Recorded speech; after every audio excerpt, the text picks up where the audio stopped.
عمري ما كنت اتخيل ان انا هعملها في البيت، بس بجد عجبتني خالص وممكن اجربها اكتر من مرة.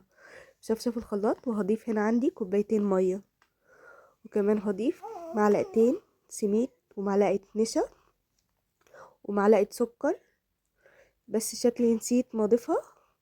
وهضيف كوبايتين دقيق ومعاهم معلقة صغيرة نشا ورشة ملح، دي رشة الملح يا جماعة، وادي وحتة بيرة صغيرة جدا او معلقة صغيرة خميرة بيرة، وهضربهم حلو قوي في الخلاط مع بعض واصفيهم.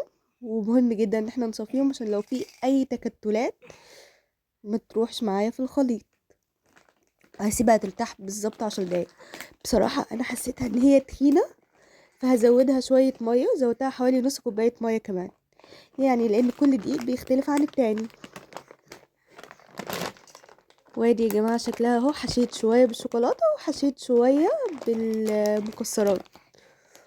وادي بتعرفها بتستوي لما تعمل فقاقيع كده كلها وتبقى كلها مستوية من فوق، فبرفعها على طول.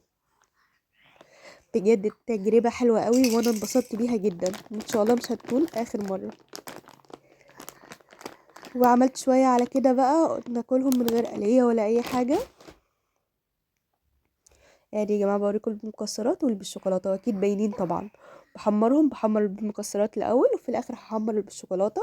شكلها حلو وطعمها حلو، ما شربتش معايا زيت كتير، وكانت خفيفة وكانت مقرمشة في نفس الوقت، وطعمها بجد كان تحفة. لو عجبكم الفيديو متنسوش اللايك والشير والاشتراك في القناة وتفعيل زر الجرس عشان يوصلكم كل جديد. مع السلامة.